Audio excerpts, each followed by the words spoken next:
We are live, are we? Yeah. Good. Thank you very much for that. So, welcome to this meeting of Hampshire Fire and Rescue Authority. My name is Councillor Carter. I'm the chairman of this meeting. This meeting is being held remotely and members are in attendance via video conferencing. The meeting is being live streamed on the authority's website and will also be available for repeated viewing.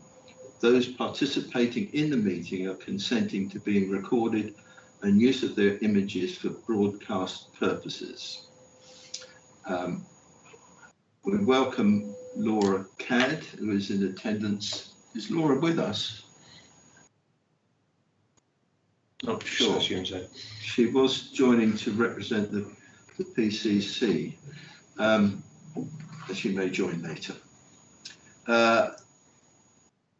This meeting is being broadcast using a media channel from fire headquarters, and therefore there will be a fire alarm test scheduled for 11:30 today, which may be heard during the broadcast. This will last no longer than 1 minute, and the meeting will continue during this time unless advised otherwise. I will begin by naming the members who are in attendance for the public record. So, and when I do so, could members please confirm their attendance. So, Councillor Ros Chadd, the Vice Chairman. Present, Chairman. Thank you. Councillor Liz Fairhurst. Present, Chairman. Councillor Jason Fazakerley. Present, Chairman. Thank you. Councillor Jonathan Glenn. Present and correct, Chairman. Councillor Jeff Hockley. Oh, you're muted, Councillor Hockley.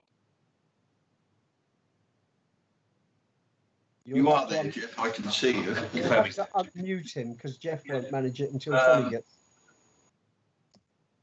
Can we do that? We can't do it outside. Oh, I can't. No, I can't do that from here. No, Councillor Hockley is definitely here, though. He's here, yes. Councillor Sharon Mintoff. Here, Chairman. Thank you. Councillor Roger Price. Present. And Councillor David Simpson. It's like being at school, isn't it? Present. Yes. This is for the public record. Councillor William Vaughan, a further member of the authority, is apologies for today's meeting. During the meeting, if a member wishes to speak, they will indicate this to me by using the raise your hand function as the primary method. In the event that this function is unavailable, the secondary method to use is through the chat function and type RTS, request to speak. All decisions will be reached through a vote conducted by calling out abstain, against and or for, with a pause for opportunity so members can speak at the relevant time. The outcome of any vote will be confirmed by Katie Sherwood, the Democratic and Member Services Officer, before moving on to the next item on the agenda. I would like to remind members that the Constitution standing orders will apply, so please keep your microphones muted unless you have been called to speak, and you may be visible on the screen to the public and to other members, even when you are not speaking. Right, so moving to the agenda, item 1 is apologies for absence. Over to you, Katie. We just have one apology from Councillor Vaughan. Yes, thank you. And I had apologies for this meeting from Councillor Dave Stewart, who will be joining us for the Shadow Board meeting later today. Item 2, declarations of interest. Well, members, if you have any item, you're all very aware of the declarations of interest. Well, I will, for the purpose of the record, a public record, I will read it. To enable members to disclose to the meeting any disclosable pecuniary interest they may have in any matter on the agenda for the meeting, where that interest is not already entered in the authority's register of interest, and any other pecuniary or non-pecuniary interest in any such matter that members may wish to disclose. Members, as I've said, you're all very familiar with this, so if something comes up during the meeting that you think you should disclose, well, please do so at the time. Item 3, minutes of the previous meeting. These are page 5 on your agenda. This is the meeting that we held on the 22nd of September. So just going through those for accuracy. So page 5, page 6 and page 7. Are you content that that is a true record of our meeting held on that day? Agreed, Chairman. Agreed. Thank you for that. Now, any matters arising from those minutes? Anything you wish to comment on? There will be items coming up on the agenda today that are probably relevant to the items that we discussed there. So nothing that you have at this time. Okay, thank you for that. So moving on now, item 4, deputations. There are none.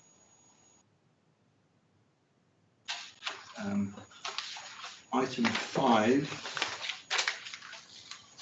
Chairman's announcements. I have, well, at the last meeting, we seemed to have lots of consultations, and we have again. So I have a number of things to bring to your attention.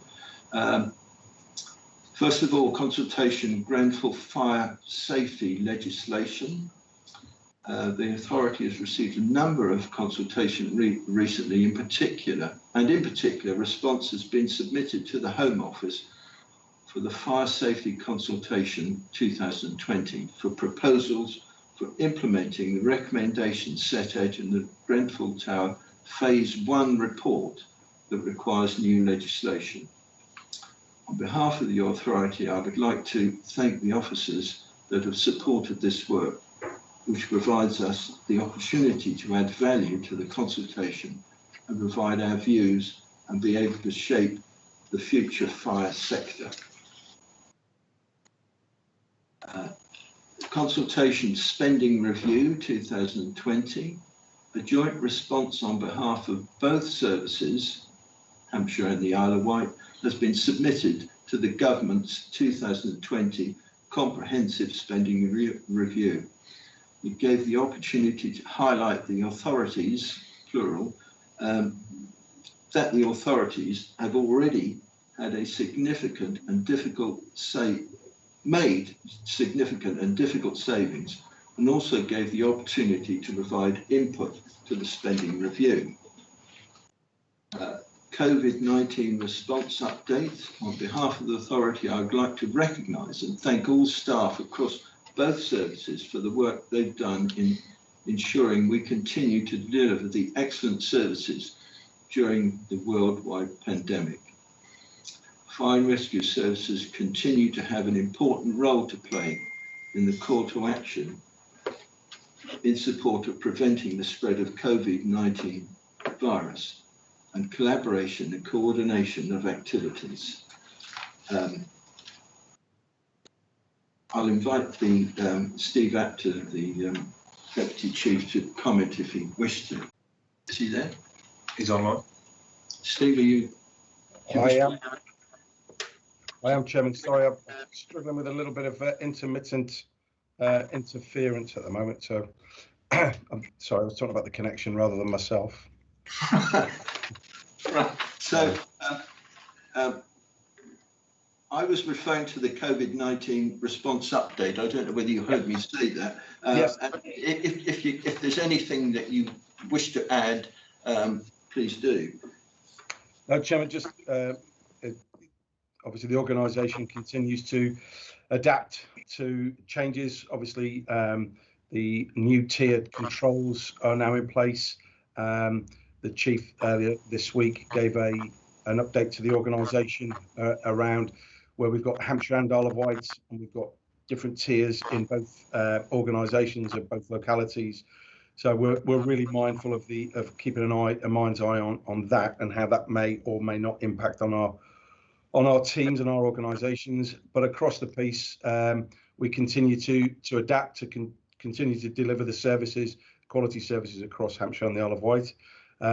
Sickness levels remain low, thankfully, and we continue to work closely with colleagues through the strategic coordinating group to be ready to respond and support the wider response efforts that continue across Hampshire and the Isle of Wight. But apart from that, Chairman, yeah, I'm really proud of the way the teams are operating. Thank you, Steve. Members, you'll be aware that our inspectors were conducting an online COVID review. I don't know if we can call it an inspection, but they sought feedback on the response. You will recall that I had an online interview with Matt Parr. That was very productive, and I think I think it was a successful half hour, 40 minutes or however long it was. A detailed response has been received just in the last day, and that is under embargo at the moment, and that has to be assessed to establish whether it is correct. So, or whether anything should be challenged or adapted. So we will be able to share that with you in due course. Moving on, still with my announcements, Portsmouth City Council response. In answering the motion adopted by Portsmouth City Council on the 13th of October, a response was provided on behalf of the service in consultation with myself as your chairman, setting out the service's response to the questions posed within the motion and providing assurance that Portsmouth enjoys the fastest response times in the county and has not deteriorated over the previous years. I'd like to encourage you as authority members to seek assurance around operational aspects of the service, to raise these either through regular public meetings or through APAG, or directly with the senior team at any time. Do any of you wish to add any comment to what I've just said there? No? Right. Okay. I raised a hand. Oh, have we got? Oh, yes, it is, right. Yeah, Jason's hand's up. Jason. Oh, right, Jason. Okay. Over to you, Jason. Yeah, no, Chair, just to thank you in regards to the response that's come back from that. Obviously, as you're all aware, this came up at PCC as a notice of motion, which I had to table on behalf of my group. And obviously it was passed by members there cross-party. Now, I appreciate my responsibility on the fire authority as well. So this is ongoing at PCC, and I will endeavour to keep authority members updated at our meetings. I also have responsibility to Portsmouth as well. So, but just to basically say thank you for the time that you've put into it. And, you know, my apologies, perhaps I could have been a bit more enhanced on this at previous meetings, but the difficulty that I had was that my group hadn't made any decisions and sort of events over the thing. So a small apology from my part, but also a thank you. Simpson's hand up as well. Well, thank you for that, Jason.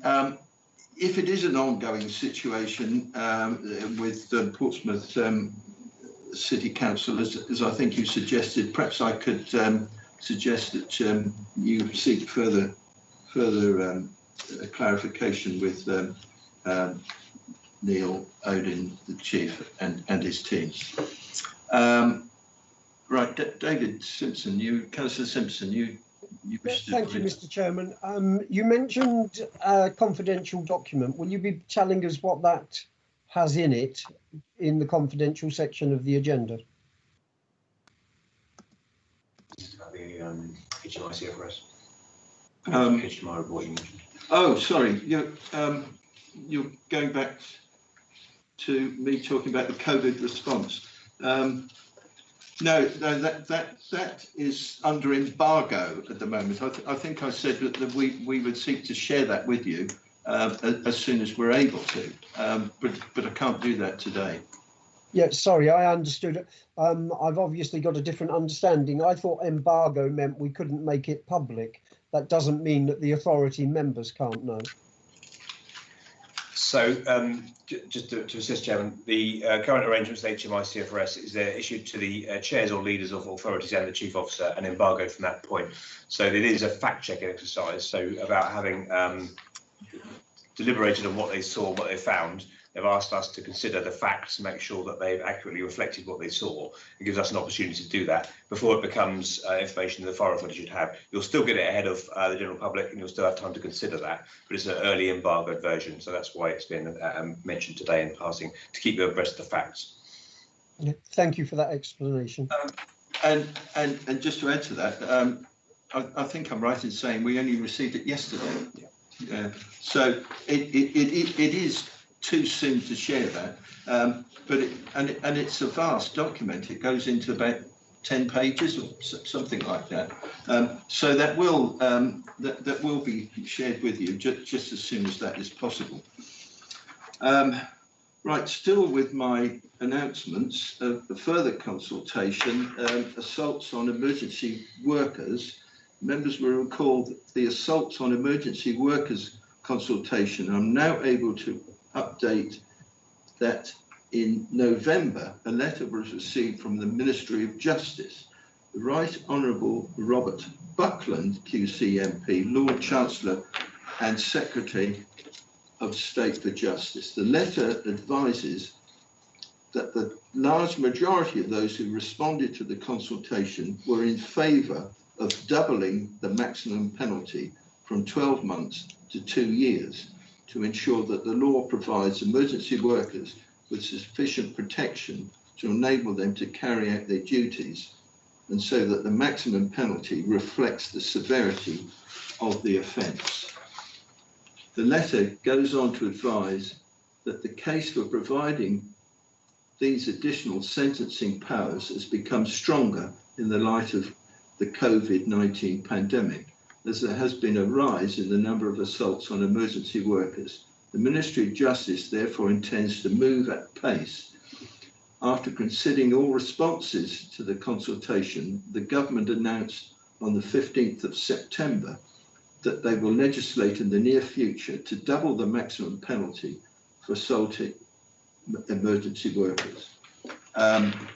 This, of course, is really relevant to this area, because you will recall that we had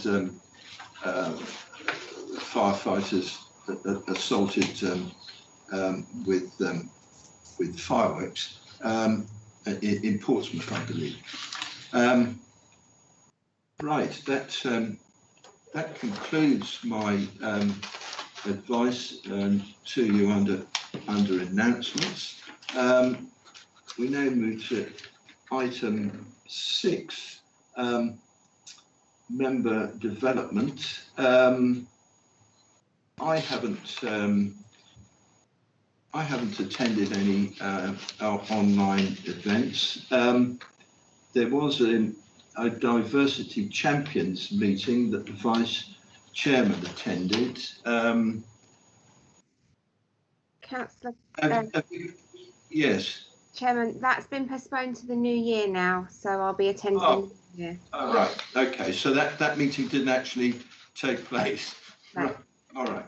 Okay. So we'll wait until the new year. Has anybody else attended anything? Councillor Glenn's was handled. Right. Councillor Glenn, thank you. Thank you, Chairman. Haven't been able to attend anything for obvious reasons since the last meeting, but we do have the HFRA Prince's Trust presentation, two of them on the 16th and 17th of December. I'm going to try and get to the one on the 16th. Ah, well, thank you. Thank you for reminding us of that. Do we know where? These are the forward plan. It's in the members' dates, but we'll make sure. It's in your calendar of dates. I'm being advised. So, well, I haven't got that before me at the moment. But if more of you are able to attend, well, that's obviously online. But if we're able to take part in that, that would be really worthwhile. Good. Thank you for raising that. Councillor Simpson's hand up. Councillor Simpson, yes. Yeah, thank you. I had a meeting with Ben Allen at Southampton, virtually, of course, nearly all of them virtually. And I thank Councillor Mintoff for the introduction. He's taking over doing work there on the retained. We had a long discussion over different things. I also met up with, as it happened, at a fire. I happened to be a couple of doors away with I've forgotten his name, from Havant, who was mentoring somebody from Fleet and Hartley Wintney Fire crew were there, and I met the various people there, the retained people. Just introduced myself, got to talk to them generally on the retained side. Councillor Chad as well. So just to clarify there, you were meeting somebody and a fire occurred at the same time, is that? Yes, that's correct. In fact, I was in a babysitting bubble, i.e. my granddaughter, and a fire broke out 2 doors away, an electrical fire. So I just wandered over there, waited until they'd done what they had to do, and discussed it with the various crew that turned up. Obviously, I knew some of them. And then it was 2 people. One was, they were from Havant. They happened to hear the call come in, and because he was mentoring one of the fleet members, came up to make sure everything was okay. I apologise for not remembering his name offhand at the moment. All right, thank you for that. In you saying that you were able to attend a fire, that reminds me that I did attend a fire in my division, a very large fire in Gosport, in an old building, Anglesey Lodge it's called. It was a derelict building, and it's given us a problem in that area for quite some time, with the building being vandalised and accessed unlawfully.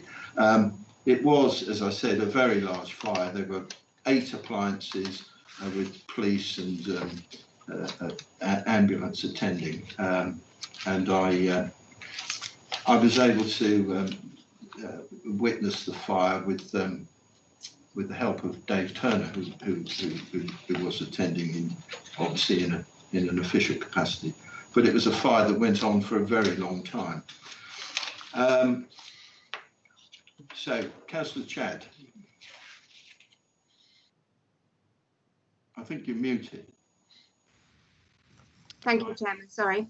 As members, obviously, we can't get out as much as we used to, but one thing I have really appreciated is the comms team and their their feeds on social media. So I've been able to keep up to date with what our cadets are doing, with the Prince's Trust, what they've been doing, with what the Hampshire Fire and Rescue Service education team have been doing in our schools, and the inclusion and diversity teams as well. So I would really recommend members and other people to, and the public to get onto those social media platforms and to find out what people have been doing, because it's been a great source of information to myself over these last few months. I thank you for raising that. I fully endorse what you just had to say there. It's very important we engage where we can. Right. So having thought we weren't doing anything, quite a lot of us have been doing things. So well done to everybody. Moving on to item 7, the anti-theft, fraud and bribery corruption policy, pages 9 to 14 on your agenda. Please turn to that if you have the agenda, and I'll invite Paul Hodgson to introduce this report. Over to you, Paul. Thank you, Chairman, and good morning, members. So the report at item 7 seeks the authority's approval to an anti-theft, fraud, bribery and corruption policy, which effectively contributes to ensuring honesty and integrity in everything the service does, and also ensures we're compliant with various legal obligations on officers in the service.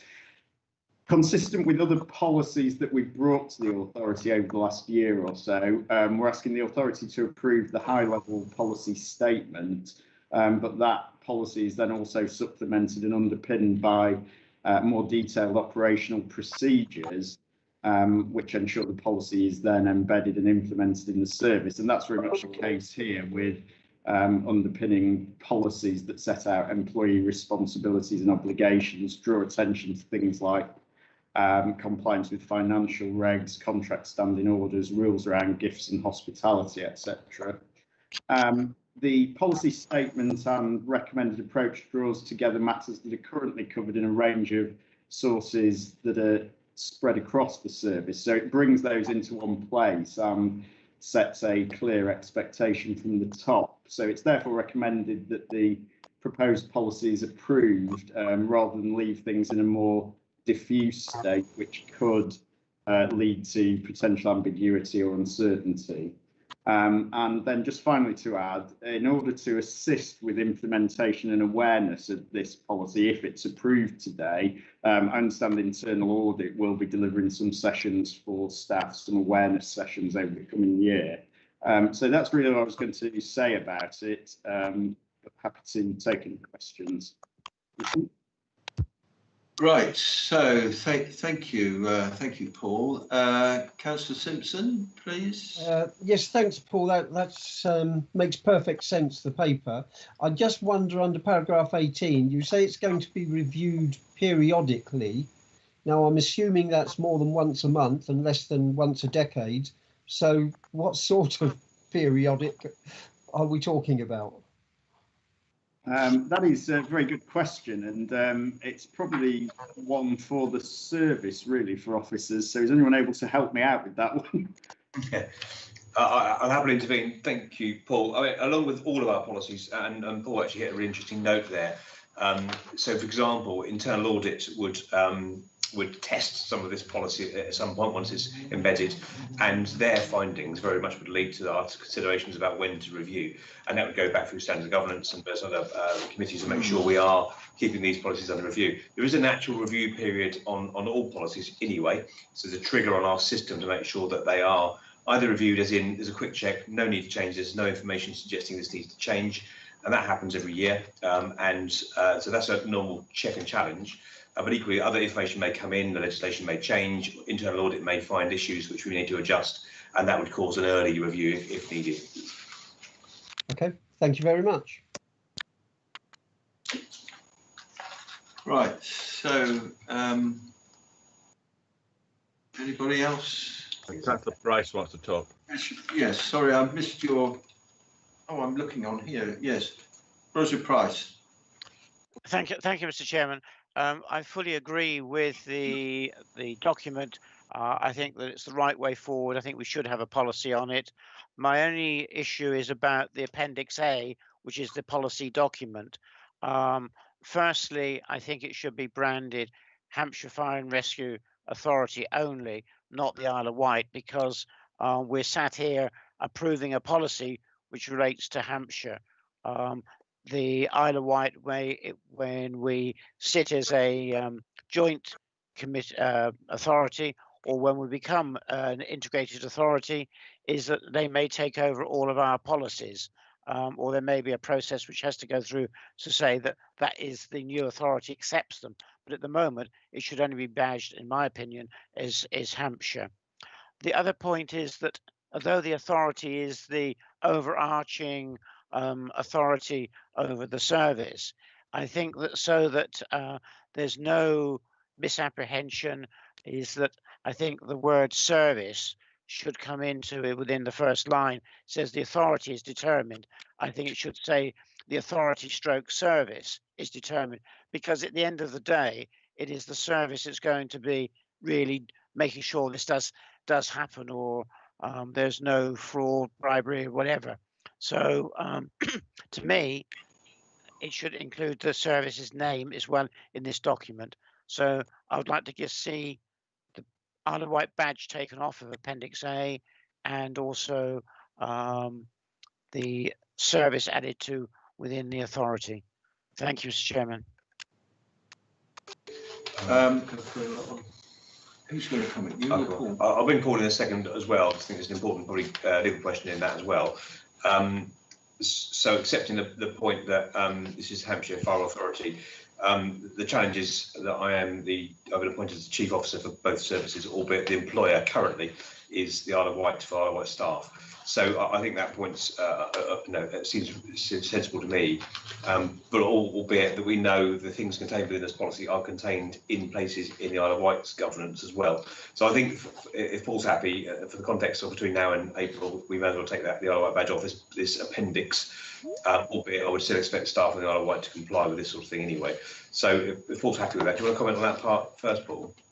Yeah, I think that's probably right. I think technically at present this is Hampshire Fire and Rescue Authority's policy. Obviously with your dual role, I think our policy development and many things can get a little bit blurred, but I think technically that's probably fine. And essentially the policy will effectively move into the new authority come April, and then it'll be for the new authority to decide whether it wants to change it in due course.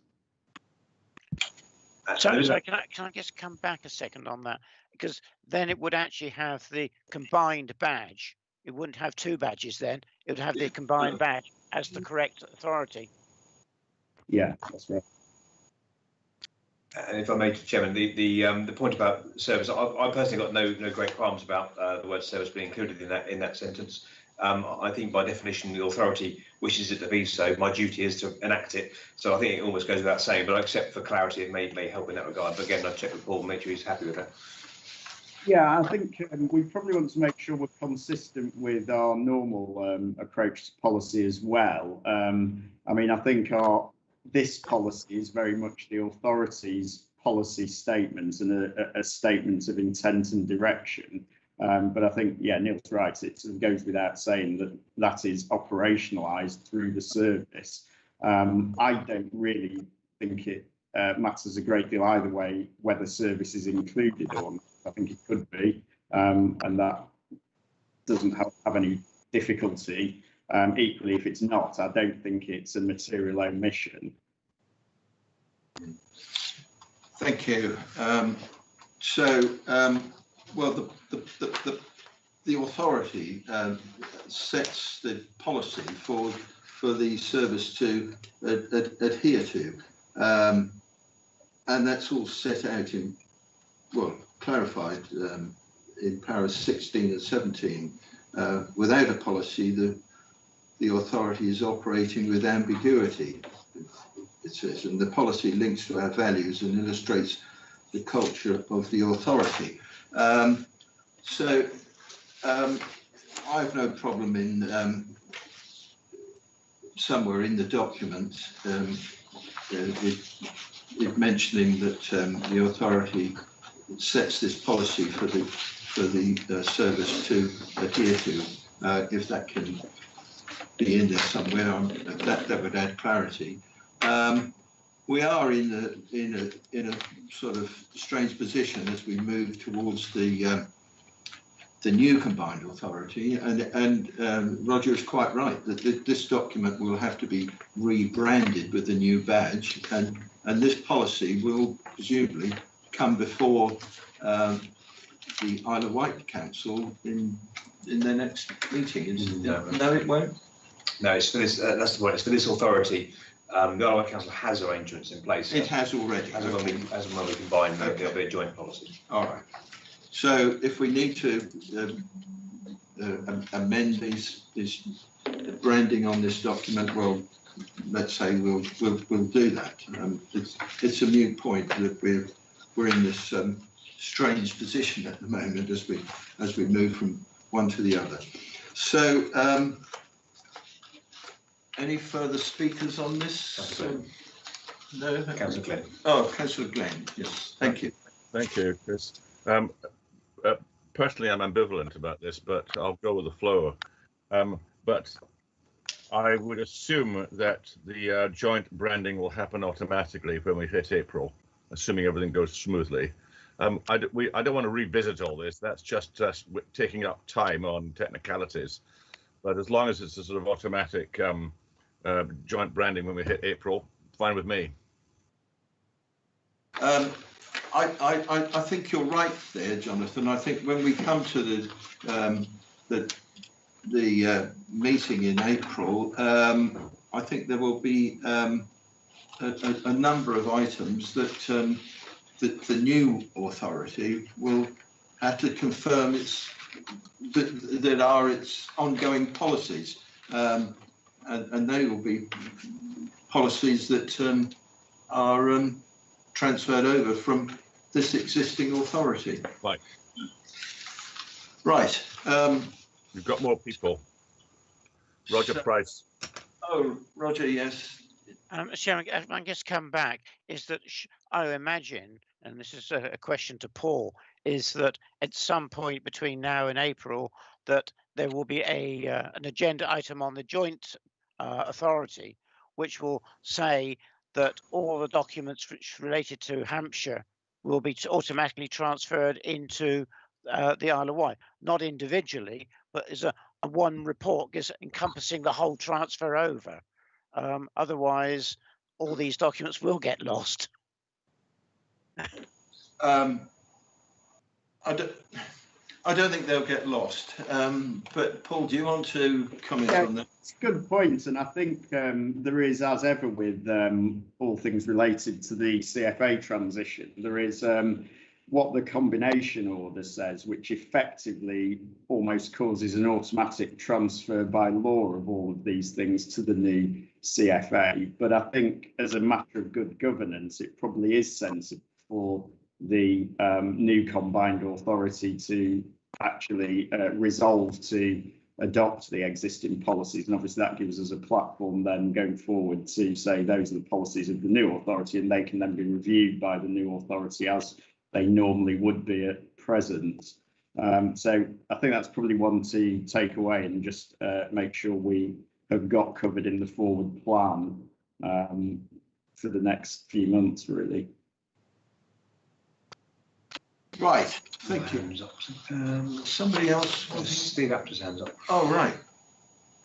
Thank you, Chair. If it helps, we're doing through the CFA Programme Board a policy alignment working group. So I'll capture that as an action, working with Paul to make sure that authority policies, because they're all captured within our policy procedures and guidance portal now.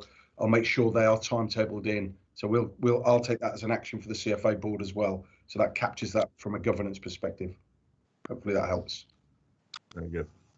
Fine.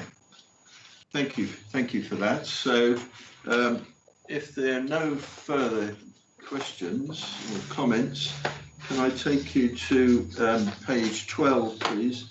The recommendations there, I will read them. Number 21, that the anti-theft, fraud, bribery and corruption policy be approved by Hampshire Fire and Rescue Authority. 22, that the anti-theft, fraud, bribery and corruption policy be published appropriately to ensure clarity of the authority's position. Are you all content with those recommendations? Agreed, Chairman. Agreed. Agreed. Thank you. Thank you for that. So that is agreed.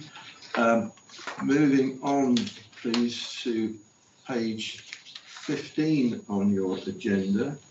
Item 8, Grenfell Tower Progress Report. And I turn to Steve Apter to introduce this report. It's Stuart, sir. Oh, is it Stuart? Yeah, it's me, Chairman. Oh, right. Sorry. I beg your pardon, Stuart. No problem. Thank you. Thank you, Chairman. Morning, members. So I'm just going to spend a little bit of time talking about the Grenfell fire, which now goes back to June 2017. Of course, there's a public inquiry ongoing, which currently is in phase 2. But many of the learning and the outcomes came from phase 1, which the report was published just over a year ago. And we spoke recently about the legislation which the government is bringing forward around certain aspects of fire safety, and we've talked about the consultation. And really what I wanted to do was focus on some of the learning, which is for us, of course, very important that we've got through the national mechanisms that are available to us through operational learning, also through the inquiry, but also through our own analysis. So the report that you've got in front of you summarises this work, and what I wanted to do here was just to highlight some of the work that our teams have been engaged in to create a safer environment for these buildings and the people that reside within the buildings, those being in particular high-rise and those residential. And this work reflects both the position for Hampshire and the Isle of Wight as a place together that we've been working together, but also across all of our aspects of service delivery, so prevention, protection and response. So in terms of the preparation sort of phase, I suppose, there's a couple of bits just to pick out here. One is around the risk identification. So we've increased our ability to identify and categorise risk and to inform our teams. And what that's also done is helped us to inform a new response plan. So that effectively tells us how many resources we send to an incident. We've also looked quite heavily and invested time and effort with our firefighters and also our officers in terms of their training and learning from the incident in terms of external fire spread and also around the evacuation strategies which we employ, and just making sure that we're really on top of our game in terms of that preparation phase. In terms of the prevention work, we use our Safe and Well programme as the vehicle really to reassure residents and to make sure that those in high-rise buildings know they're safe, know what to do, and know that that we'll be looking after them. I mentioned also about protection. So what we've seen is an uplift in our protection work around high risk and high rise residential buildings. We've got some government grant, some government funding, which at the moment is ring fenced for just a couple of years, but we hope will be extended beyond that. And what that's seen us is implement an intensive programme of inspection across all of these buildings in Hampshire, some 200 high-rise buildings, and that will be concluded by December 2021.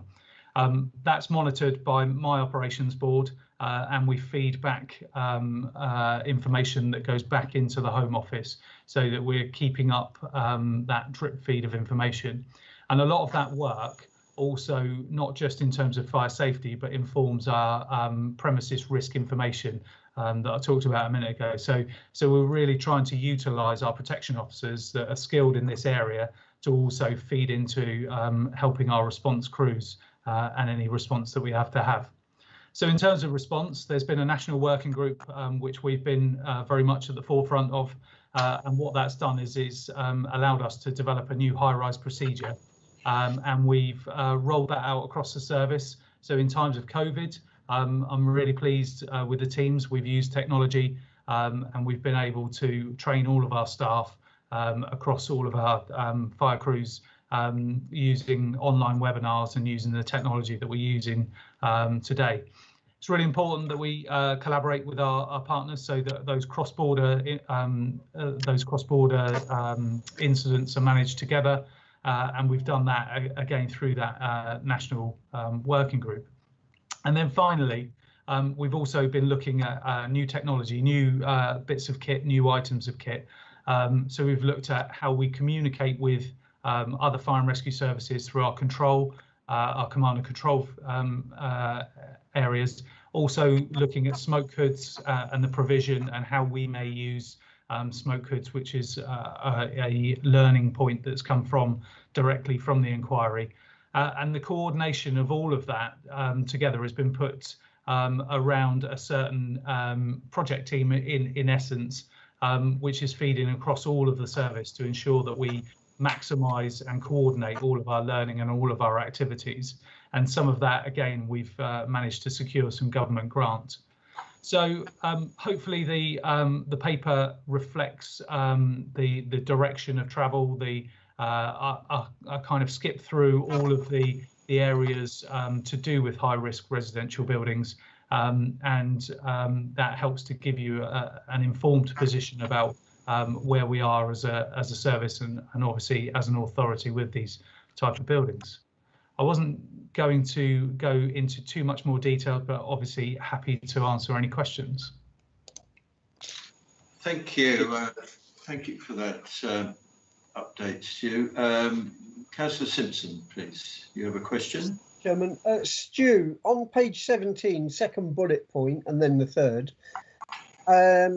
this sounds very much like micromanaging from a distance.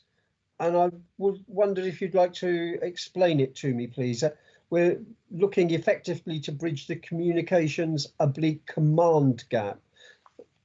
So what I read that was somebody like yourself or Neil in HQ are going to micromanage something that could be happening at the other end of the county. Now, I don't think that's your modus operandi, so I think I'm wrong. Could you explain on that, please? Of course. So it's not as you're taking the points there. What this is about connecting our control room and our incident ground control room, so our command and control vehicle, and making sure that both have all of the information that is being received from both. So what we found ourselves at high-rise incidents, but also at Grenfell, was that information was coming into control from people that were stuck in the building, and that information wasn't always as easy to get through to the actual fire ground itself. And then vice versa, there were tactics and information that were being received and formulated on the fire ground, which weren't then getting relayed to control to inform the public. So what this is about is joining those two command and control features up and being able to use that common information and get a common situational awareness. Sure, that makes perfect sense. The next thing was on the evacuation sectors, the next bullet point. I think I understand this, but I'm just as likely to be wrong. Could you explain evacuation sectors and sector commanders to me, please? Yeah, so in a large fire, what we tend to do is we tend to chunk it up into or chunk it down into smaller pieces. So we give responsibility to commanders to deal with a specific either area, so geographic area, so like a side of the building or a floor, or a functional sector. And very much this is about so the evacuation sector is nominating a commander of sorts to have a crew which organise the evacuation and have all of that information that I was just talking about from control and from the incident ground being able to then action that and to rescue people accordingly. So it's a real focused role just about evacuation. That's brilliant. That clarifies it for me anyway, a lot better. Thank you very much. And the final one is on page 18, para 13. Services were asked to prioritise 11 themes. Are they relevant to us to know what they were? No, so this is the National Fire Chiefs Council have dedicated dedicated a team specifically to this work, and what they've done is they've gone into quite significant detail around, in the main, the fire safety work that needs to be done. So it's very much operational. They're very much operational themes and operational learning, which we're then engaging with them, and I suppose taking that the national themes, if you like, and then embedding and delivering them locally and making sure that they really fit. So I think they're very much operational and probably not necessarily of interest to you, I would suggest, Councillor. Yep, thanks very much. Thank you, Mr. Chairman. And just to just quickly flash through to the list, Councillor Simpson, just to give you some sense of what that looks like. So things like competence, evacuation, command and control, premises information, those sorts of things, 11 of them. They can be found online on the NFCC website. If we'll happily do an update at the next APAC if it helps in terms of the detail. Right, thank you for that clarification. Anybody else wish to add comment or ask a question? No? Right. Well, this is a very important report. I mean, we all know that the Grenfell Tower disaster, the inquiry is still going to go on for several years probably, and the implications affect all fire services across the whole nation. So I take you to the recommendations on page 20, and I will read them. At 29, that this progress report be noted by Hampshire Fire and Rescue Authority. Number 30, that the proposal for subsequent iterations of this progress report being scrutinised by the authority every 6 months be approved by Hampshire Fire and Rescue Authority. Are you all agreed with those recommendations, members? Agreed, Chairman. Thank you for that. Right, now we move to item 9 on your agenda, the mid-year performance report 2020-21.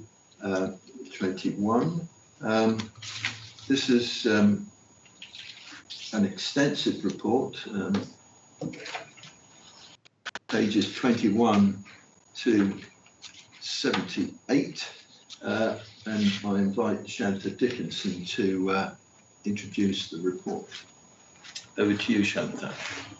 Thank you, Chairman. Good morning, members. It's lovely to see you all this morning. So what I'd like to do is to talk you through the cover report for this mid-year performance report. It's looking at the past 6 months, and it's a report that, whilst it changes slightly each time in terms of the information we put in, you'll be familiar with it because we bring it at this time of year each year to the Fire Authority.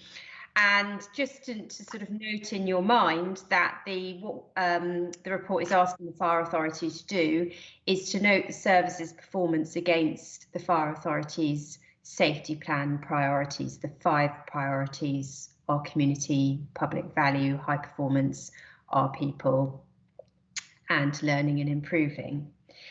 And what I want to do, because as the chairman just mentioned in his introduction, it is a very dense document with many, many layers of detail, which are rich, but obviously there's a lot there.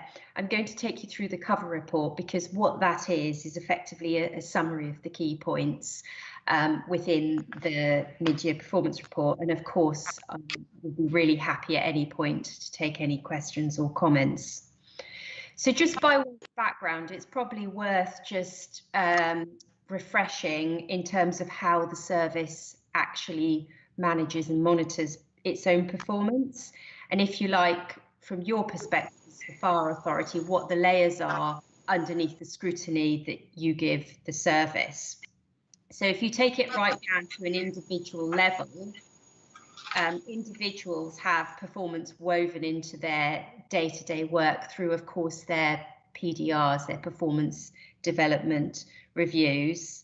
And then if you work up, of course, that will be within managers in terms of the measures they use to reflect on their own performance, going up through each of the directorates, so each of my colleagues on the executive group in terms of the boards for their directorates they have, and that being routinely monitored at those meeting boards. And then, of course, taking that up another level to the executive group, so the Chief Fire Officer and his team, so our team in effect, and us looking at performance on a frequent basis. So that was just really to give you some context in terms of those layers that are underneath your levels of scrutiny.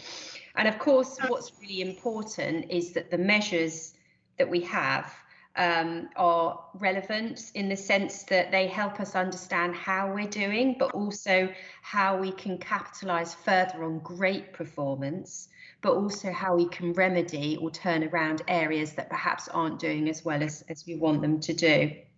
So, and then also within that background section, so drawing your attention to paragraph 3, the other really, really important stuff, of course, is not just how the service reflects on its own performance, but also how communities, our communities within Hampshire, are appraised of our performance. And of course, that will happen through your scrutiny of us, but also through things such as the HMI, the Inspectorate publications and reports. So just some background. And because of there's such a level of detail in there, again, really just to highlight that, that's of course because, you know, we the service, you know, wants to be as transparent as possible around the activities that take place. So taking you then to the summary of the report itself, so drawing out those key points, I think it's safe to say that the last 6 months, so the 6 months period that this report covers, really has been an anomaly, because of course it's taken place smack bang in the middle of the global pandemic, which has had an impact on some of our areas, which I'll go into in a moment. But the kind of the full understanding of the longer term impacts, of course, are yet to be unpacked. So looking first at our service priority around communities, what's really interesting is whilst 999 calls have gone up, so calls into our control rooms, the volume of incidents has actually declined over the period, respectively for 13% for Hampshire and 8% of the island. And again, whilst I've hinted we're still understanding the sort of full extent of the COVID, I think our assessment is that certainly some of this is down to the consequences of restrictions. So reduced mobility of individuals, travelling, and also and transiting, and of course the total lockdown and points of and restrictions around the nighttime economy, where of course a lot of our risk is. So the other point to highlight around response times and is data quality, which I've spoken to you about before, and really just to flag to you that is something that we have a very close focus on, and in another document which you are cited on, the Organisational Risk Register, that is something that we'll be considering putting on there, just in terms of data quality being vital to the planning and decision making that takes place, and really, really important to obviously make sure that all of our data is of as high a quality as it can be. Another important point I'd like to pull out with respect to our communities is, of course, the positive increase on on-call availability, or availability of on-call staff as well. So moving on to our people then, sickness, as you'll note. Sorry, Councillor Simpson. You said you wanted as you go along. If you want to on that, if I may, there were 19,968 calls, but only 9,776 incidents. I'm assuming this is where we get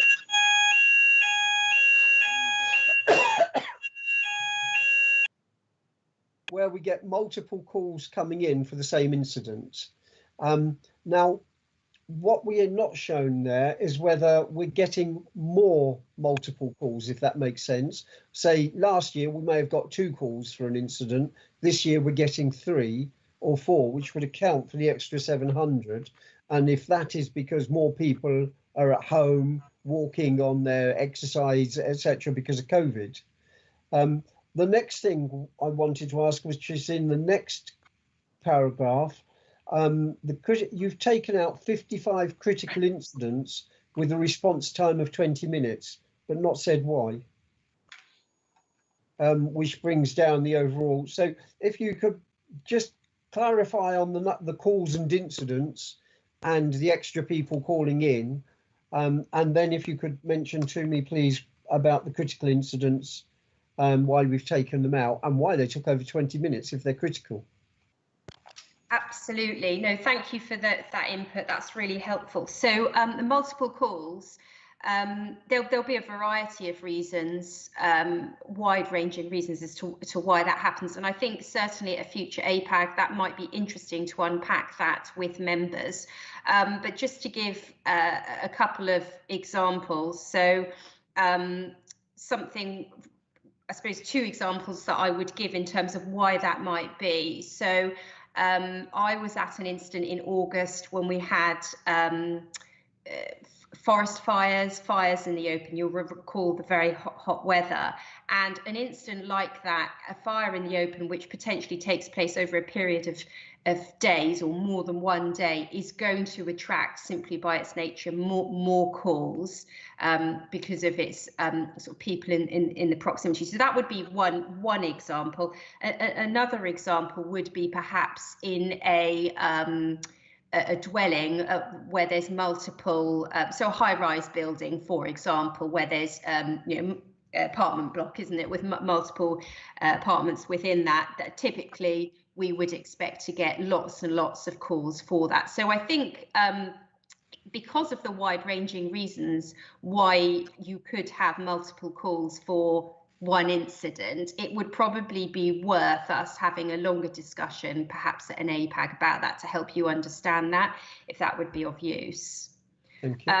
And then the point around response time. So when we looked at that, the reason that there were a number that we discounted, as it were, was because we knew through analysing our data that it was physically impossible for an appliance to take that long to get to an incident because of the proximity. So looking at where that appliance was at the time and the station ground, and therefore it simply wasn't possible for them. We're talking that these were incidents that took place in sort of in the cities, so we just knew that wasn't the case, and there's sort of data evidence to back that up. But actually then to explain perhaps why that may be recorded, that really links neatly back into the topic of data quality and the fact that we have systems to capture data, but what we also have at the end of those systems are humans,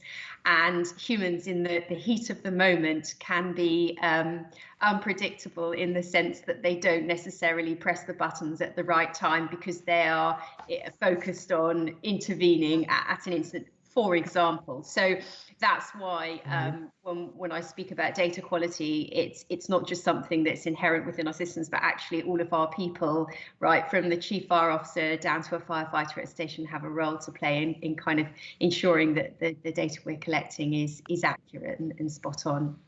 Okay, that leads to another question, if I may. These were critical incidents. So out of the 9,776 incidents, how many were critical? And then we can work out the problems with data, what the percentage was. For instance, if we only had 100, then I'd be very concerned that 55% were wrong. But if 9,000, then we're talking less than 0.5%, which is within margins of error, I would accept. Yes. So Yeah. do you know the critical numbers off the top of your head? If not, again, No. it's something you could bring forward at maybe something for in APAG. Absolutely, yeah. So the short answer is no, I don't. But the longer answer is, of course, would be absolutely happy to bring that for a broader discussion, and of course to assure everyone, to assure members that certainly the discussions I have with obviously Stu as Director of Operations and the scrutiny he puts on that within his management board is there's a real focus on that level of detail. So we do look at that, and we would, whilst I don't know the answer off the top of my head, be able to get that information. That would be great, thanks, because of course we have to have confidence in the data presented to us. Yes. So thank you very much for that. Okay, so going on to the people section, which is from paragraph. So again, just pulling out key points for you. It's interesting that sickness, the shifts lost to sickness has decreased, and we attribute that to positive, obviously it's a positive move, to things like the fact that more people are working from home, and culturally within the organisation there is a real emphasis on overall well-being, people looking after themselves, and of course the control measures that we have in place organisationally, and of course the broader awareness across society means that people's health, they're obviously looking after that better, and we have as I said, a very tight management, control and oversight over general sickness levels as well. So there's a far greater level of awareness amongst staff. And then really it's important for the fire authority to of course see the emphasis that there is on well-being. You'll note that we had the well-being survey earlier in the year, at the end of the autumn, at the end of the summer, start of the autumn, and very important that we have a greater understanding of our employees' overall physical and mental well-being, and also how we are able to signpost them to interventions and tools to help them when they need the help, but also to optimise their well-being. And this probably links neatly into the safety plan report, which I'll be covering in the next agenda item, where there's a reference to that. And the other point that I really would like to emphasise to the fire authority is the substantial assurance that was opinion that was concluded by internal audit on COVID health and safety risk assessments as well. So what that's done over the past 6 months with obviously the wider context of the global pandemic is put at the forefront of our thinking, and obviously around our people, control measures, sensible ways of working, so that there's the system of governance and risk management control continues to be very firm and solid. So moving now on to then the other. No, I've got my hand up again. Sorry. Sorry, I didn't see that. If I may, paragraph 13, mental health conditions, and the fact that there's been a big decrease compared to 2019. Now, you may recollect when I was visiting retained firefighters, one of the big things is that they felt unappreciated. And I'm wondering if we've got any data, or if we've done any work to see whether it is generally emergency workers are feeling more appreciated because of COVID that has helped on this, or whether it was the action that we started taking as a fire authority service to make sure that retained firefighters and full-time firefighters did feel appreciated, because then we can see where we need to put extra effort in. Thanks. Thanks, Councillor Simpson. So I don't think there's a straightforward answer to that, in that there's probably lots of activities happening in parallel to each other. So that wider backdrop, obviously, of the emphasis and appreciation of emergency workers around communities. There is definitely an aspect of the destigmatisation of mental health issues and people's willingness to talk about that. We see that from, if you like, the top of society, with public figures destigmatizing that and speaking about it, and that translates therefore into the experiences our people are having. I think certainly when it comes to the service, at the moment we are very much at the early stages of beginning to understand how people are feeling, and also creating a culture where it's okay to talk about how people are feeling.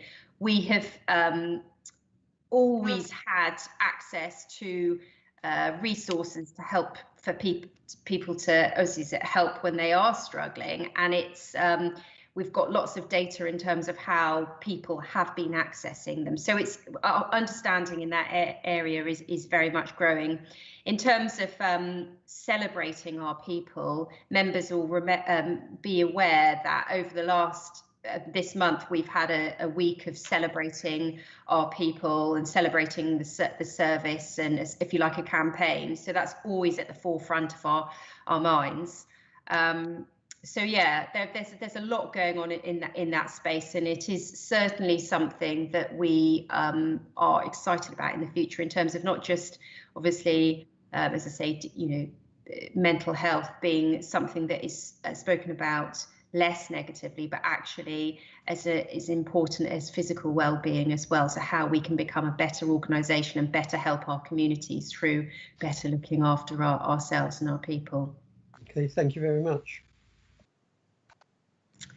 So I'll just re-find where I was, if you bear with me for a moment. So we were moving on to the public value section, and the sort of the highlights that I wish to pull out for you members now is really the fact that whilst the financial forecasting is there's uncertainty, which you're obviously cited on through Rob's updates, we're certainly viewed positively by the community through, for example, the after the incident surveys, and also we know how we can measure how we are making a difference, and a great example of that is through the delivery of Safe and Well. So despite the backdrop of the pandemic and changing perhaps how we've been able to work, we've still been able to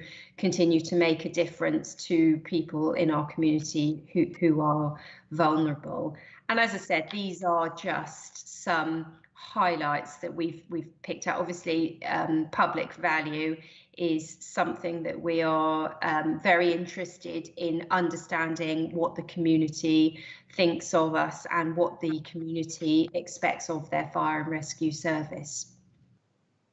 So moving then on to the high performance, and again just some highlights. So drawing to your attention, members, that despite the overall volume of protection jobs decreasing, we've been able to increase the general protection activity supporting the response to the pandemic.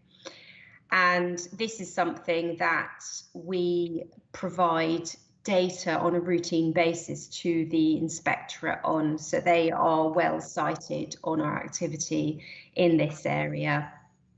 In terms of diversity of the organisation, and specifically gender diversity, you'll see some figures at paragraph 21 of the improving picture, and we hope with the current firefighter recruitment exercise that is taking place with new trainees due to start in 2021, that this will be a changing picture as well. So it's all moving in the right direction, and we are feeling optimistic, rightly optimistic, because we are making gradual steps forward in terms of gender diversity. And again, just to emphasize, this is one aspect of diversity, and we aspire to reflect our communities as best we can, but it's just one aspect to highlight.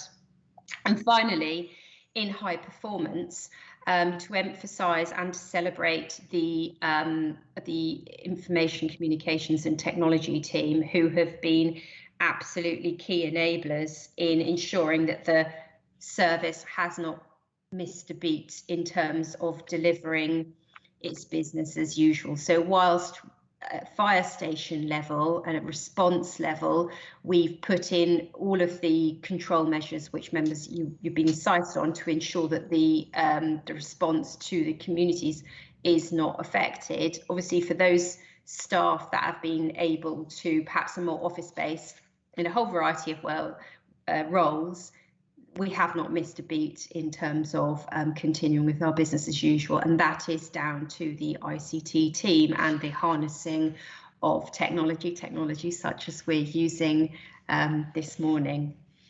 So finally then, moving on to the priority, the safety plan priority around learning and improving. Again, some highlights within this period that we have closed off the actions from the 2018 HMI CFRS inspection plan, and also from our partners at the Southern Internal Audit Partnership, we have received an annual opinion of adequate, which is an improvement on previous years.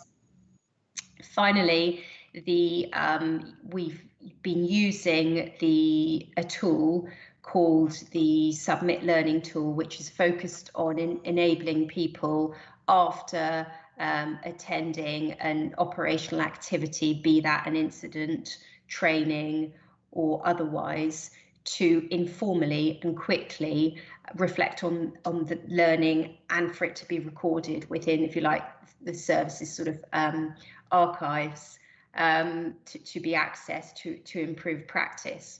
And I know that this is something that you will be interested in, and I'd again be happy to talk through it at greater length at a later time on that. And again, this links into the next report, the safety plan progress report. One of the things that we will be doing to make this even better, so I spoke earlier about capitalising on good performance, turning this into great performance, is extending this tool so that we're not just focusing on operational learning from operational training incidents, etc., but also on organisational activities. So making that a lot broader so that we're continuing to learn and improve. And so that concludes highlights from the cover report. And again, just to emphasise that I know that the report itself at the appendix is lengthy and detailed, but that's obviously to be transparent and to illustrate the wide range of activities that the service is involved in. So really happy to take any questions members may have. Thank you. So thank you, Shantha, for that very detailed summarisation of the mid-year performance report. We've got Councillor Simpson again with a question. Over to you. It's more congratulations, Mr. Chairman. On page 65, paragraph 92, it's quite clear that we're delivering value for money. And I'd just like to congratulate the team on doing so. Oh, thank you for that. Over to Councillor Price for his question. Are you there? Yeah. Roger? Yeah. You are. Thank you, Chris. My concern is, as it has been for a number of years now, is about the response times.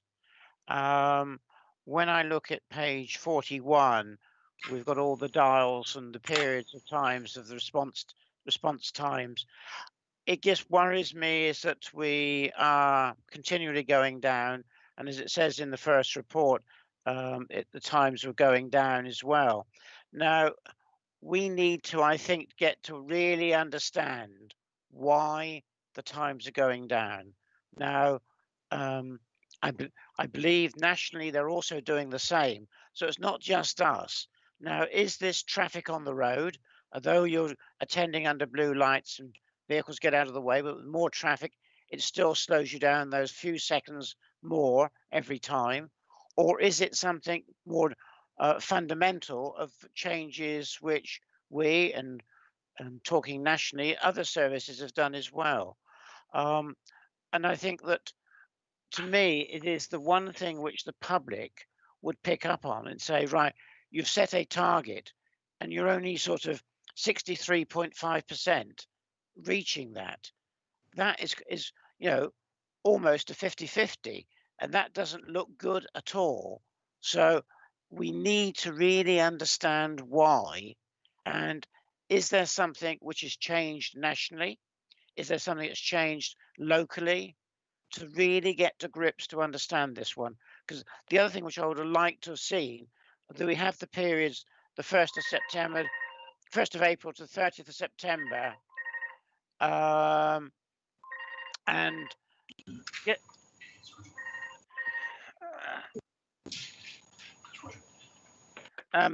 on here giving the times during the 16, 17, 18, 19 and 20. It would have been interesting in this case to have had the same period, the same years for the other half of the year, to see if they followed the same pattern. Or again, is there a different pattern being followed in different times of the year? So there's a whole raft, I think, of we need to be digging down deeper into this to find out. And as Shanta said on other occasions, is that taking a more in-depth discussion into APAG, I think this is also a case for that, because we're going to be crucified if we haven't got an answer of why it's so low. I mean, originally we were told that with the new vehicles coming, 2 riders, yes, we'll get quicker response times, but you know, we need to understand it. Thank you. Shanta, just adding to that quickly, I mean, this is a mid-year report, April to September. Do we expect to have another report, October to April next year, or October to May? Is that the intention, which actually would give the comparison that has just been requested? Absolutely, we can do that, Chairman. I mean, normally what we have done in the past is do the mid-year and then do the annual look back, but there's no reason. We have the figures, we can certainly separate them out. I also wanted to say that we particularly look forward to presenting the annual report because of that. Of course, certainly from the COVID perspective, we're only at the start of unpacking the impacts and also the opportunities for us to explore it. So that will be interesting. But I'm happy to come back on Councillor Councillor Price's question now, if that's helpful. Yeah, sure. Sure. So thank you very much for that, Councillor Price. And I think you raise a number of interesting points. I guess one of the first ones is actually thinking and considering what are the most relevant and useful measures for you and therefore the public to judge the performance of the service against. And certainly when we've done the work to understand, we've done a review of 880, but effectively this critical response standard of attending 80% of incidents in 8 minutes or less. I suppose putting it in the kindest of ways, the measure is not helpful at all, in that it was something that was a standard that was set some time ago, some decades ago, and doesn't perhaps reflect how a modern fire and rescue service, and in particular Hampshire, is configured and how we use our assets. So what we will be bringing to the Fire Authority is a set of new response standards in coming months, because actually what we think is really important is that we the service are being scrutinised on the right things. So for example, whilst speed feels like instinctively a very important measure, and certainly in the eyes of the public, and how quickly you're able to get your assets to a place to resolve an issue. What we're also focused on is how quickly we manage to resolve the situation, how effective we are. What I can assure you all on is, whilst it's right that if we put that 880 as a target over recent years and perhaps have moved away from that, and it's right to question that, think, well, what is happening? Is it a deteriorating situation? In our work in understanding 880, this standard, we're very clear, actually, when we compare ourselves, so when we compare Hampshire Fire and Rescue to similar services with, similarly rural, similarly urban areas, actually we outperform. So what that says to me is that actually I have questions around the usefulness of that as a standard. What we need to do is, for the purposes of the Fire Authority scrutinising the service, is land in the coming months on a standard that is absolutely useful, that we can properly be scrutinised against. Because as we know, and with the previous discussion when Councillor Simpson was questioning the 20 minutes of response, and I was illustrating that with why that might happen, we know that we need to have a really effective measure. So that's my initial response. I don't know whether Stu, in his role as Director of Operations, would like to add anything to that point that I've made.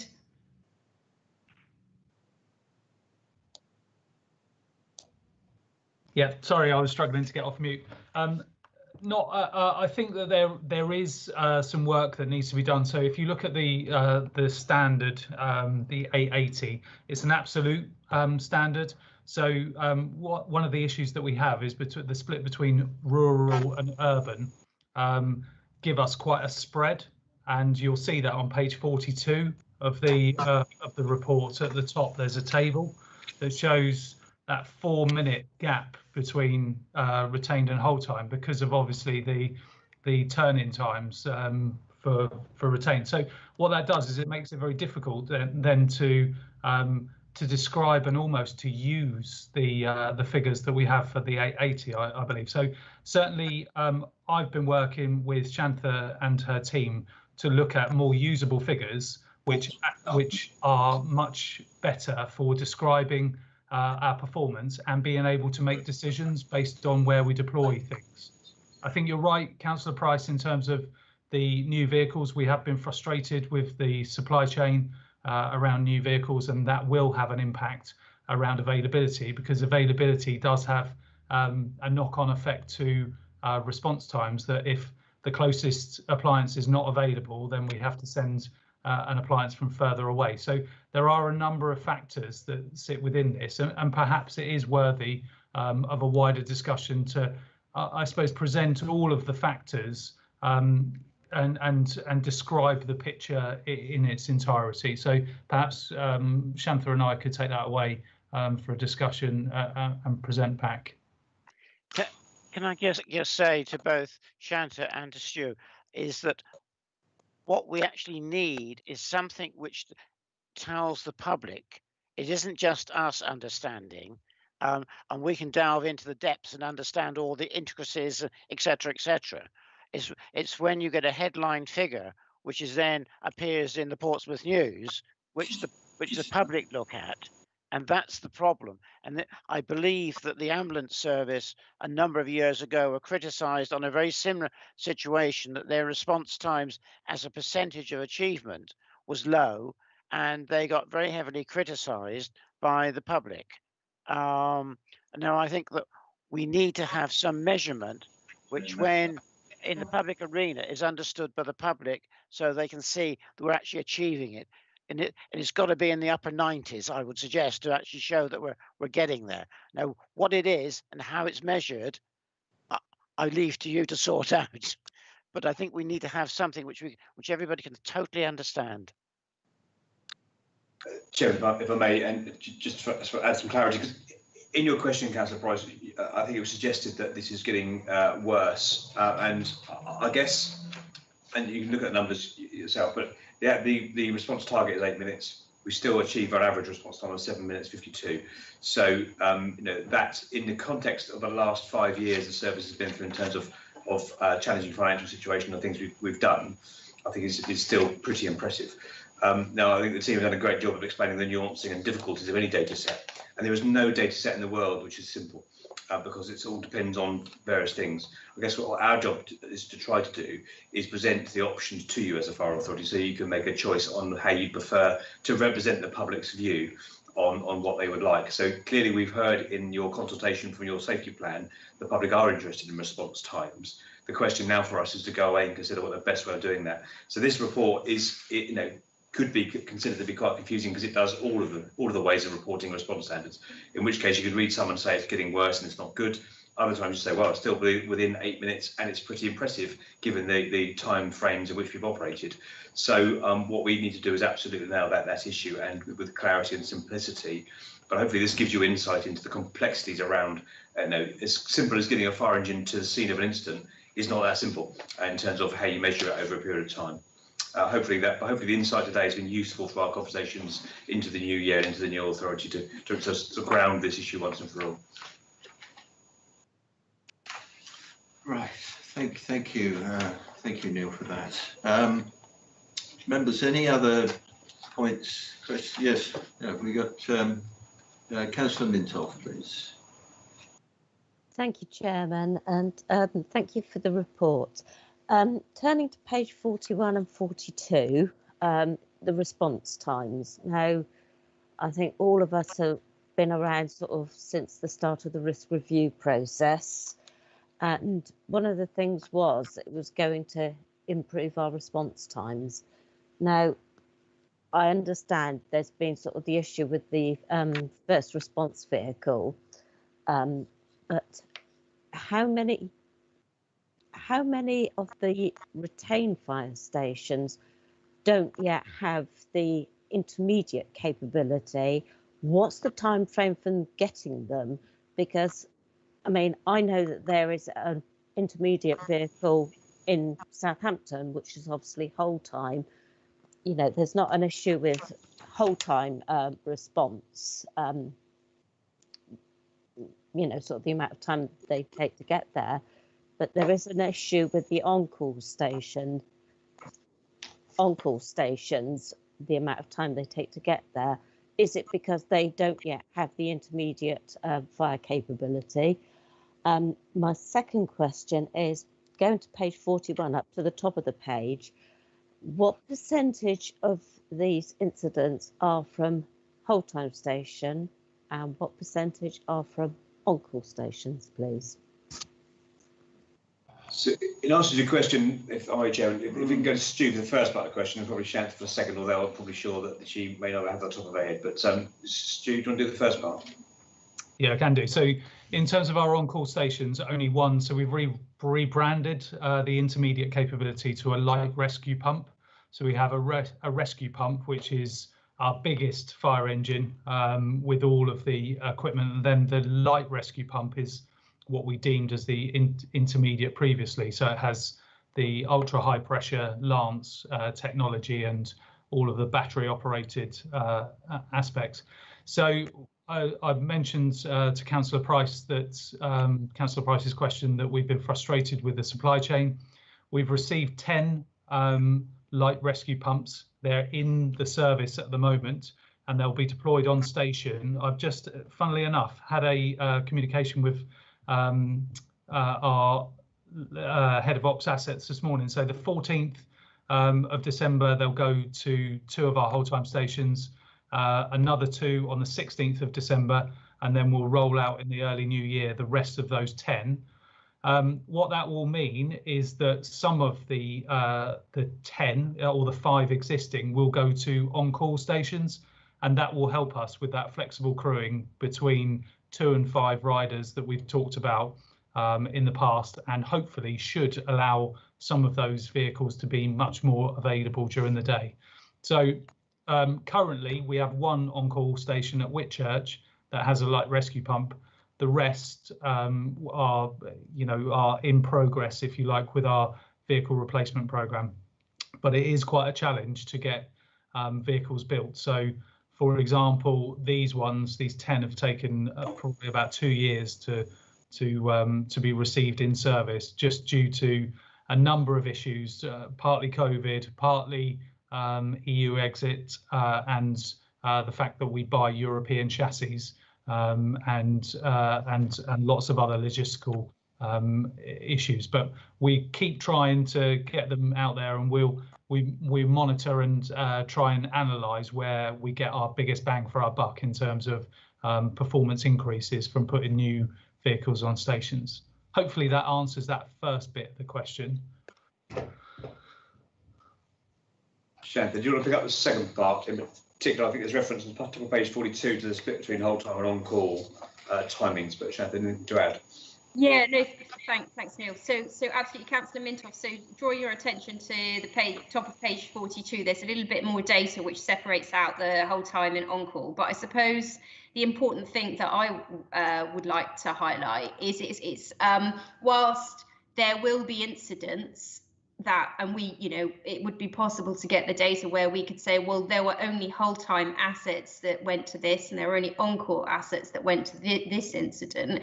I think what's very important is to recognise we are one team, so we have hold time stations with on-call sections within that. I would hazard an assumption, but so many of our incidents have a blend of on-call and hold time, trucks, assets, and people.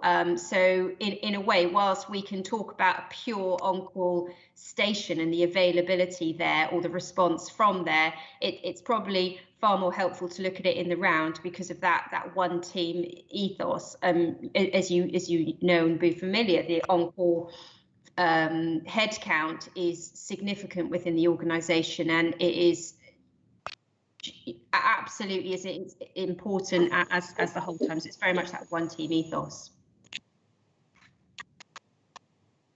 Right, Thank you very much.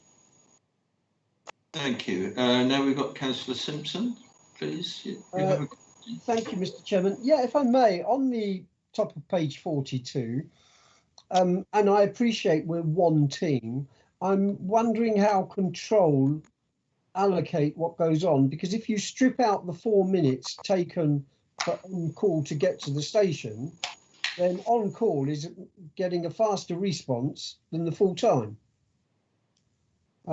So now there could be a number of factors, one being that on-call are only used if they're very close to where the fire station is, whereas full-time would go further afield. And I'm just wondering if you could explain that, because it does look, and I know competition is healthy, but we don't want to go too over the top on it, that on-call is better than full-time on this. So I'm going to pass to you on this, but I'm pretty right. I think I'm right in saying that the clock starts when we allocate resources. I think Shantha, am I right in saying the data assessed, and that's the national standard.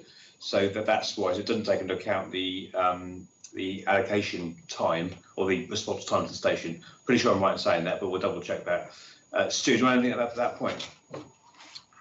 Yeah, so the way that Control allocates the resources based on the algorithms that are within the command and control software. So what it basically does is it knows we programmed it with the turn-in times, if you like, for both retained and hold time, or turn-out time, sorry, for retained and hold time, and then it will work out what the fastest response is going to be to that incident, to the address, and road speeds are taken into account. So all of that is cleverly woven into the software, and then they allocate so they basically get presented with a list, and then they allocate those vehicles based on that intelligence. So what we should be doing is we should be able to, for any address in Hampshire, be able to allocate the fastest response, whether it's whole time or retained. It makes no difference between on-call and whole time it's just the quickest available response. Thank you. If I may just add, I think it's a fair point, but when you take out the response time to the station, that makes sense. Then the numbers in front of you probably make more sense, because obviously our on-call stations are in more rural areas, which take longer to get to the incident normally because they're in more rural settings. So that's the difference. But Stu's absolutely right; it calculates that and learns from experience. So and that's what my point about response times. They're not always as straightforward, and we know nationally there's a bit of a drive to make sure that they're recorded in the same way. Because not all services do it the same way, although there is guidance out there which suggests they should. So all that's being tidied up in terms of not only local data, as Shant's alluded to, data quality, but also national data quality. And the NFCC have launched a programme for tidying up data quality across the piece with the LGA and the Home Office. Neil, could I come, Councillor Carter, could I come in just very briefly? Yeah, of course, yes. Yeah, and I just on that really general point, just to draw members' attention to page 43, paragraph 14, and there's a little holding section in there on weight of attack. And really, I suppose it's almost a heads up, a teaser for the coming reporting to you, to say, well, actually, we want to go way beyond response times and actually think about things like how quickly it was till the stop message was received, how efficient were we at fighting the fire or resolving the incident, etc. So we can kind of broaden that out to help you with your scrutiny. I just wanted to highlight that. Yes, thank you for that, Shantha. That's very interesting. Where are we now? Members, any more questions? Any more comments? No? Well, thank you, members, for your the questions. That this is a very important report. So thank you for highlighting various issues there and seeking clarity. Shantha, this is so important, and there's so much detail in here. So congratulations to you and your team for all of this and all of the detail and all that's happened in this time of COVID. And this is one of the things that I, of course, said to Matt Parr when I was speaking to him just recently, that as you've highlighted on page 24, you've signed off the last inspection action plan, but so much has happened under business as usual, and you've achieved so much. So well done to all. I think it's excellent, and this is an excellent report. And thank you, members, again for fulfilling your scrutiny and governance function for asking relevant questions. Can I take you to the recommendation on page 27, which I will read, that the mid-year performance report and its focus on performance against the safety plan priorities be noticed by Hampshire Fire and Rescue Authority. Agreed, members? Agreed, Chairman. Thank you. So that is agreed. So you don't escape, Shantha. We move on to the next item on the agenda, which is yours also, the Safety Plan 2020-25, Year 1, 6-month progress. Thank you very much. Perhaps I could just mention before you speak, Shantha, we are aware that the attachment didn't print properly. It is available for Hampshire County Council members on mod.gov. So if you're able to get to that on your iPad, please do. Sharon Mintoff has a copy of the plan. Unfortunately, Jason Fazacki hasn't got one, so it's only got what is in the agenda, which isn't printed properly. So we'll have to try and get that issued as soon as we possibly can. So sorry to interrupt you there, Shanta. So back to you to present the safety plan.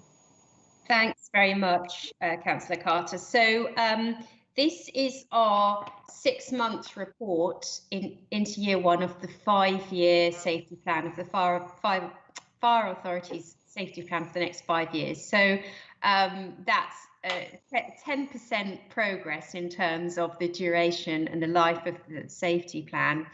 And again, whilst in the previous report we were looking at performance in the broadest of senses, the focus of this report is very much on your safety plan and the safety plan that you created in terms of the service making improvements as it goes forward.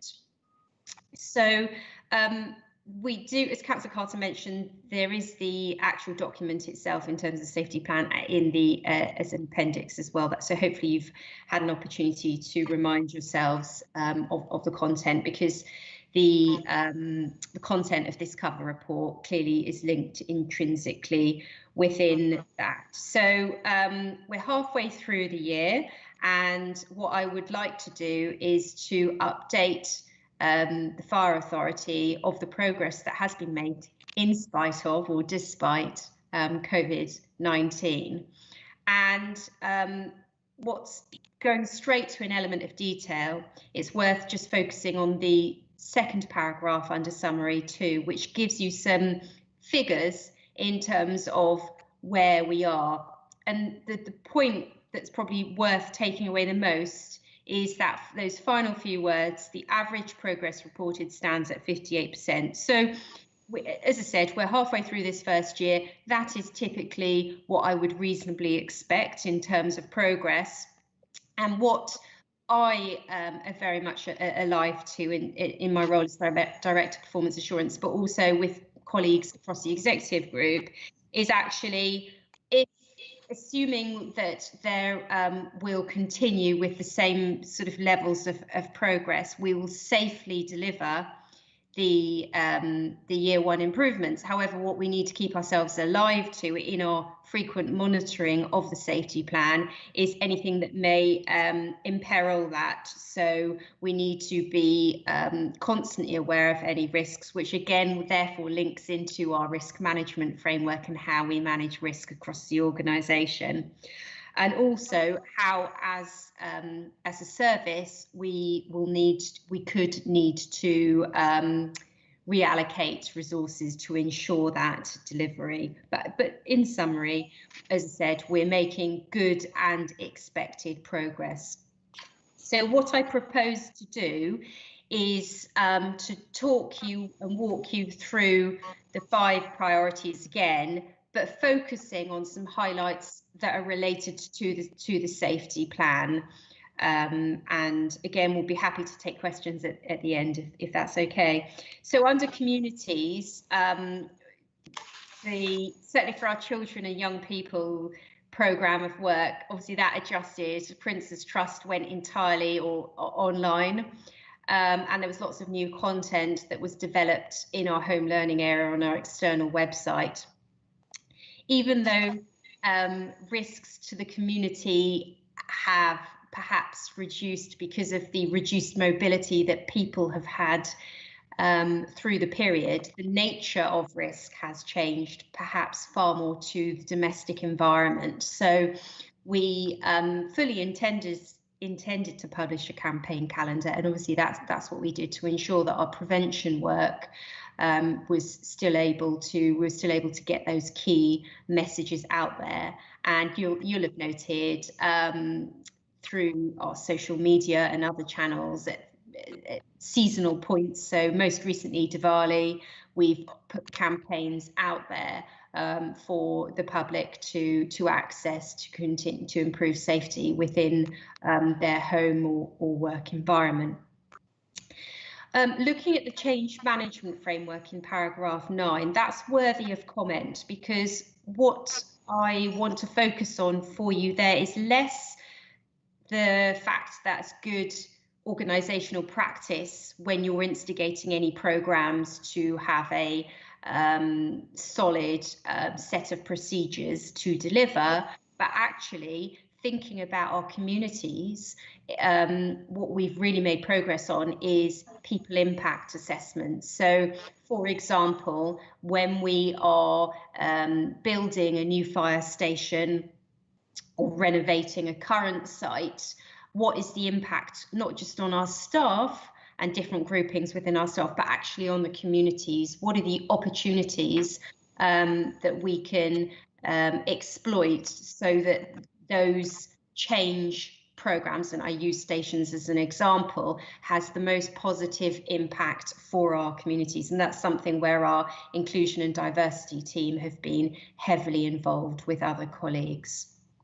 Moving on to the second priority around our people. So I mentioned in the mid-year performance report some aspects of well-being, and you have a whole load of content really in this section around our increased focus, I suppose is the best way to summarise it, in terms of understanding what affects well-being for our people, what they're experiencing, but also then ensuring we have the tools, not just the interventions, but the tools to signpost people, because it's all very well having resources, but if people don't know how they can access it and are being supported to access it, there's not much point in having those tools.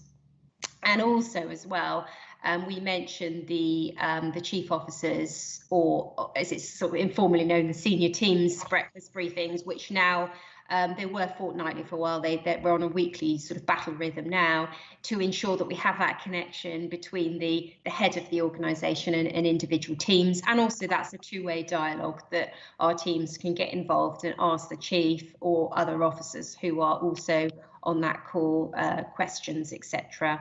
And then the final bit within this section is around the embedding of our values. So you'll recall that in the start of the year, January, which seems like a different world, we launched those values, which had been co-designed, or not even co-designed, designed by the organisation and by our staff.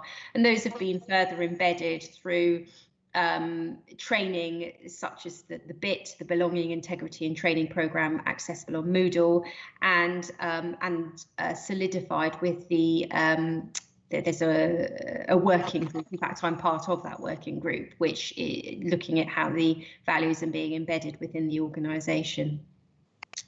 Moving on to public value, really the sort of two aspects of this that are worthy of highlight now are around our estate, and public value is our commitment. The Fire Authority, as you know, the commitment is about into the longer term, into the decades to come, and the improvement of our estate through the station investment programme, station improvement programme, is the epitome of that in terms of ensuring that our assets are there to serve the community as a community flourishes and grows and develops. And you've got a reminder there of the design principles for the estate, and very much there for us to deliver to the community, and a little bit of an update in terms of specific fire station sites.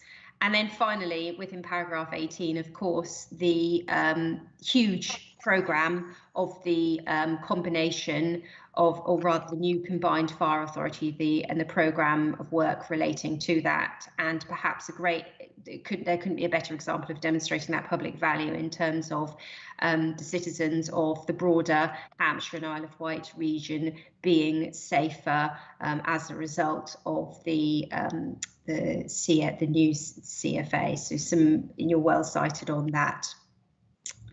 And then looking at performance, high performance, points to note in that is the launch, albeit delayed of training for supervisory and middle managers. And important, that is all terms and conditions. So that's Grey Book and Green Book as well, the same input to really empower and equip our supervisory and middle managers for the challenges that they will face in their leadership role. And then again, we've spoken about this a couple of times already in the previous report, but the focus on just having data, but having the right data and having data of good quality, that it empowers and enables our decision making and planning on the right assumptions. And a great example of that is through COVID, the use of the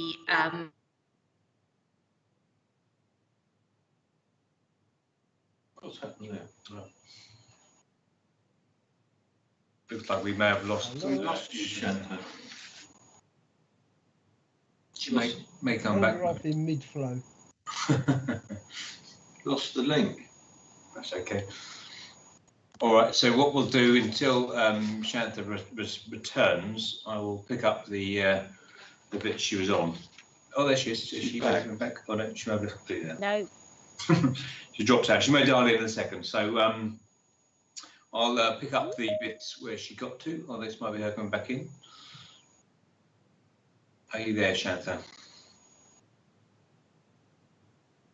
Looks like she's. Hello, Shanta. She's back. Hello again. You're on mute, though, Shanta. There you go. My apologies. Sorry, I'm just going to sort my camera out. It doesn't seem to be allowing myself. Sincere apologies. My laptop decided to die at that stage, but I was almost at the end. So I'll just finish off this point and then I will resurrect the laptop so you can see me for any questions. My sincere apologies. So moving on to the learning and improvement, I did mention in the previous item the Submit Learning tool and the expansion of that. And then the final point to note before obviously open up for any questions or comments is around evaluations. So my team have led, with the support of colleagues, a busy programme of evaluations of various things, ranging from the shared services arrangements we're in to the recruitment campaigns of this last year, to learn from how we're doing our business. And obviously ensure that we're continually learning and improving.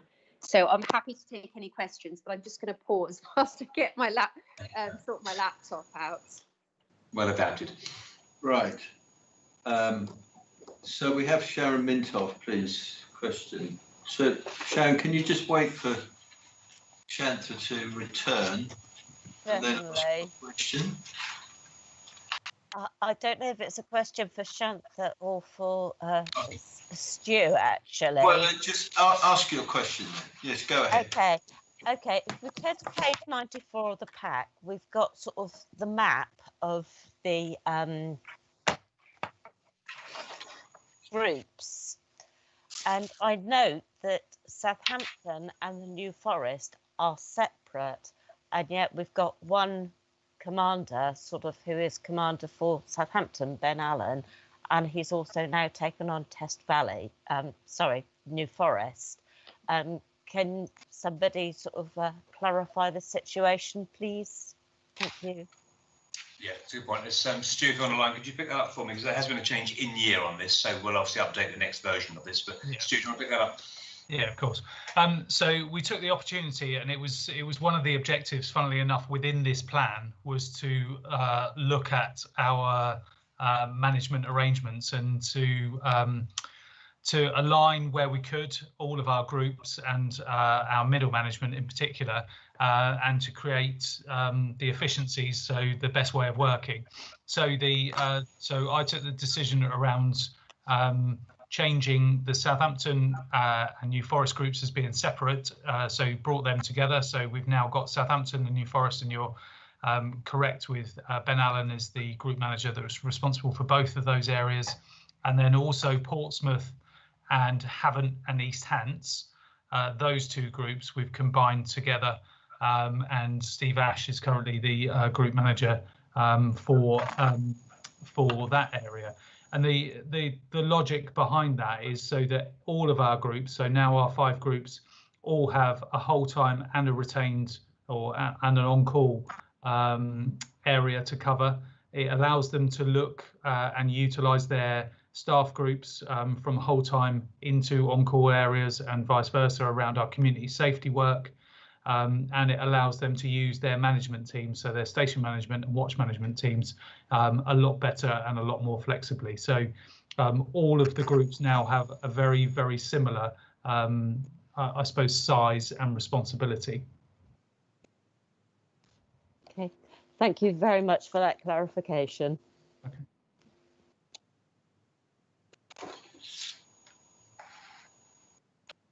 So, do we have any more questions? I'm back online. Welcome back. Any more questions, members?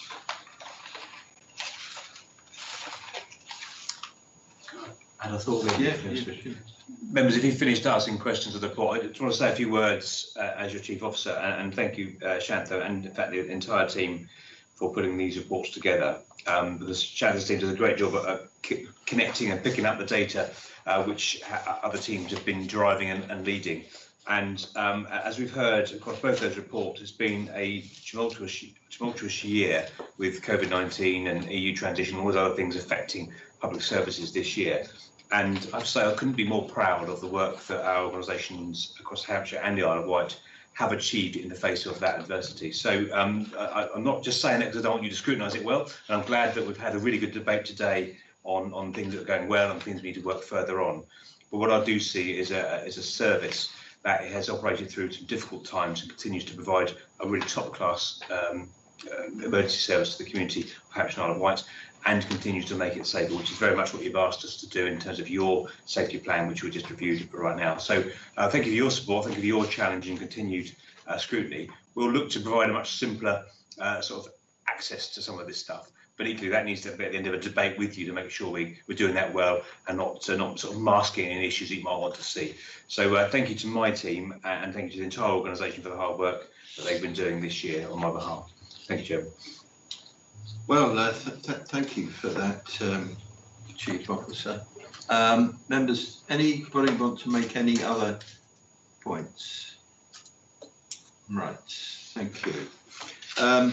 Well, I'd just like to, on behalf of the authority, endorse what the Chief Officer has just highlighted. So, on your behalf, members, I really congratulate Shantha and the team for all the work that has gone into preparing this safety plan.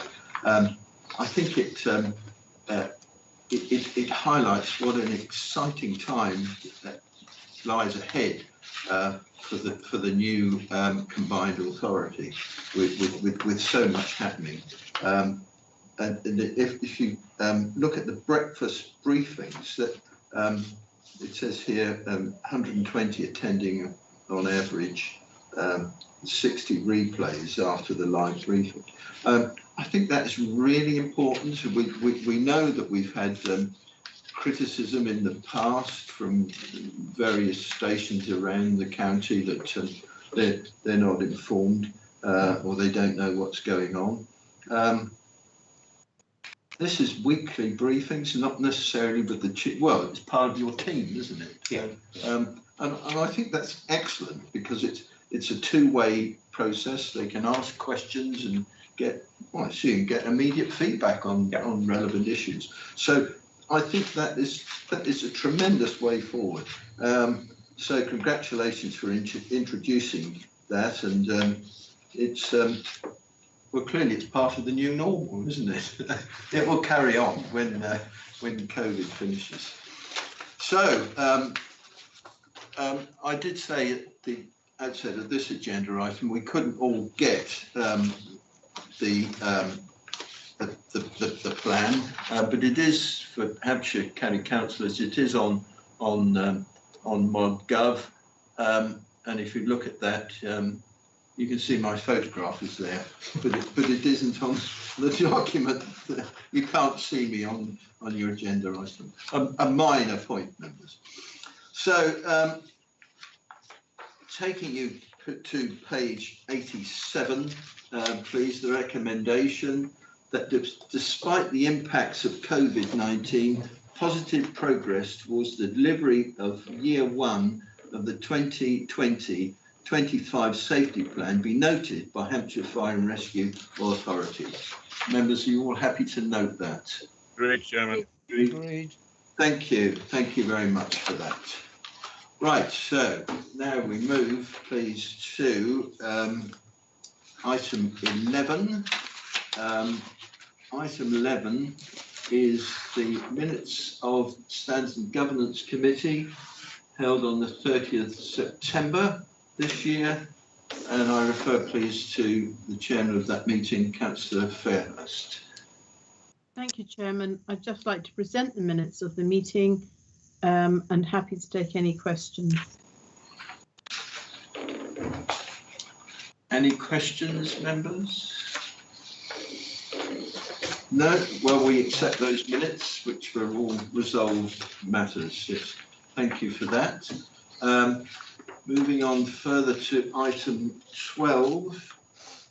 That is the minutes of the stakeholder committee that took place on the 11th of November. So I call on Councillor Price to present his minutes. Councillor Price. Thank you, Mr. Chairman. I present the minutes of the HFA Stakeholder Committee held on the 11th of November. Quite happy to answer any questions if there are any. No questions. I conclude that everybody is content, so we accept those minutes. Thank you. Thank you for that. Mr. Chairman, I formally move item 13. And everybody in agreement with that? Agreed. Agreed. Thank you. Chairman.